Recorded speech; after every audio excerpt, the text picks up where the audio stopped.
It's so good to be a Yakuza fan. There's just so much things that's coming out in the Yakuza franchise. Now we'll be getting a TV show in Amazon about the legendary Dragon of Dojima. Like a Dragon, Yakuza will be premiering in October 24th in the Amazon Prime service. So when I heard the news that Yakuza was getting their own TV show in Amazon, I was really hyped for this. I was really surprised that Sega will be letting Amazon do a show about Yakuza. I was really surprised because we got a lot of games from RGG Studios, from side games, from RPG games, mobile games, and now we're getting a TV show and movies. We got a movie a long time ago about the Yakuza franchise.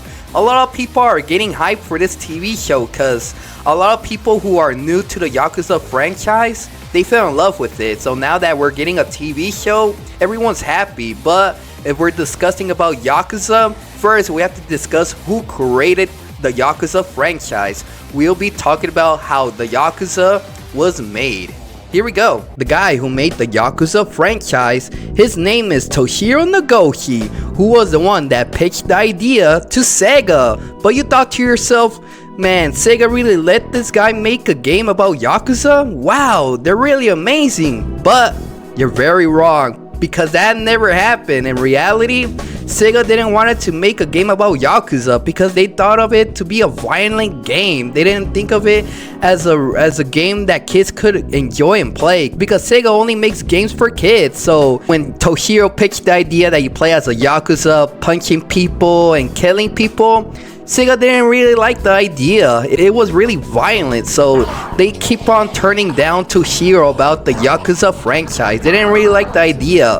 But later on, Sega came around and said, you know what? We'll give you a chance. We'll give you a chance to make this Yakuza game. If this game keeps on selling, we'll make even more Yakuza games. And from there, it became a successful franchise. We're getting side games, there's mobile games, and there's just so many Yakuza games that has been coming out. From the PS2 era, from the PlayStation 3 era, from the PS4 era, and now from the PS5 era. There's just so much hype and success from this franchise.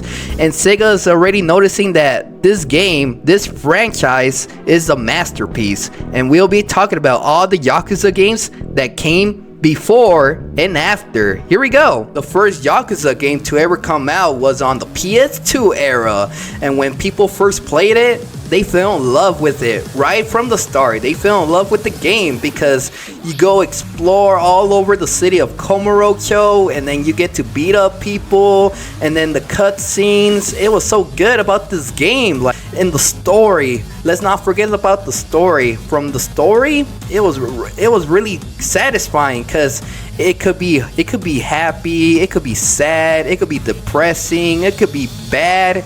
There's just so much emotion into these Yakuza stories. That's why I fell in love with it, because in every Yakuza game, it's always emotional. Like sometimes you feel happy, sometimes you feel bad, sometimes you feel angry, and sometimes you feel betrayed. That's what I love about the Yakuza stories. Like they're always gonna make you emotional, and that's the thing I really like about these games.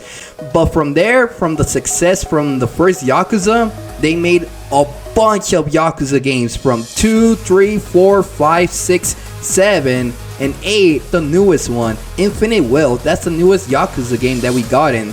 But during these changes, they end up changing the playstyle in Yakuza 7. Instead of being a beat 'em up, now you play as an RPG hero. And that's the thing, a lot of people really got turned off. They got turned off because they ended up changing their playstyle. Like instead of being a brawler like Kiryu, you end up being an RPG hero like Ichiban. So people did like the idea that you get to play a RPG Yakuza game, but a lot of OG fans of the Yakuza franchise, they got turned off because they missed the brawler styles of these games. Now that they ended up changing the playstyle in Yakuza 7 and 8, they didn't really like it. Now that these games are RPG elements, they didn't really enjoy these games. They really didn't like them. So the OG Yakuza fans, they didn't really play this game, and the new Yakuza fans that started playing these games, they end up giving Yakuza 7 a chance, and they really did enjoy Yakuza 7. There's just so many playstyles during all these Yakuza games. There's the mini games. Oh, let's not forget about the mini games. The mini games are the ones that make the Yakuza games so fun. Like, it is cool to beat up people and see the stories, but sometimes we just gotta give it a rest and just play some mini games. From Yakuza 0 where you do karaoke, and from Yakuza 3 where you go fishing. There's just so many mini games that you get to explore in every Yakuza game. And plus, you get to play the Sega cabinets. Like, there's the Sega arcade games that you could play. Like, if you're not trying to go play any mini games, you could go to the Sega arcades and play their games. And that's really cool because in some Yakuza games, there's Virtual Fighter. Virtual Fighter was on the Sega Saturn, but now it's on Yakuza. So I was really hyped to play Virtual Fighter in Yakuza and Sonic Fighters. I really did enjoy playing Sonic Fighters in Yakuza. That's the thing I really like about Sega putting their own games into the Yakuza franchise, is that you get to explore, you get to play these games. If you really did enjoy playing these games, you could go and buy yourself a copy of these games, but a lot of people just play it in Yakuza because it's really fun. There's just so many things to do with the play styles, mini games, and let's talk about the sub-stories. The thing I really love about the Yakuza games are the sub-stories, because sometimes these sub-stories could be sad, could be bad, or it could be good. There's just so many emotions in the sub-stories in Yakuza. It just makes you feel emotions. That's the thing I really like about these sub-stories. And the cool thing about being a Yakuza fan is the music. Because when you go to karaoke, they got them bangers. We got the Baka Mitai song, and we got the 24 Cinderella song. These are the bangers of Yakuza, and it became popular in the meme community. Like, a lot of people were making memes about the Baka Mitai song because it's really popular. That's why a lot of people are now realizing that Yakuza is the best franchise to ever come out in Sega, because now we're getting a lot of side games. We're getting a lot of side games from Yakuza with Judgment franchise and Like a Dragon, and now we'll be getting TV shows. That's really crazy, like, because it all started off being a PS2 game, and from there it became a wide phenomenon of Yakuza games with side games, mobile games, and everything in general, with the music, live action, games. There's just so many things that came out in the Yakuza franchise, and that's why I became a Yakuza fan, because it's really an important franchise. Like, if you want to become a Yakuza fan, you could go to the Steam store and buy yourself a copy of all the Yakuza games. And plus, now Xbox started porting all the Yakuza games and Game Pass. So if you have Game Pass right now you have the time to explore all the Yakuza games there. If you want to go and start off from 0 to 7, now you have the time to go play them all, because they're really amazing games.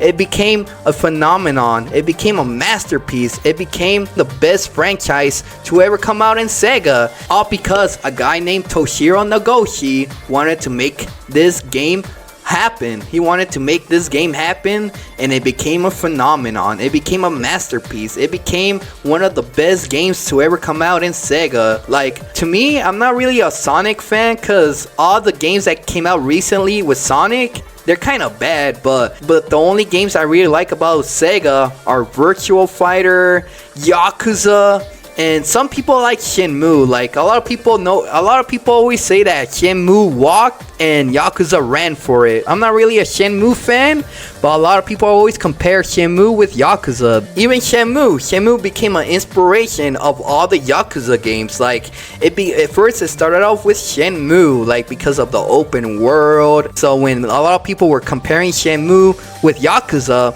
a lot of people really like Yakuza more, because in Yakuza, there's just so much content that you could play, because without Shenmue, there wouldn't be a Yakuza. There wouldn't be a Yakuza franchise, because it all started off with Shenmue. Without Shenmue, there wouldn't be no Yakuza. And without Yakuza, there wouldn't be a masterpiece of a franchise. So it's good that Yakuza happened in general. And this is a video on why it's good to be a Yakuza fan. If you like this video, hit that like button and hit that subscribe button, and we'll be talking about more Yakuza things to talk about.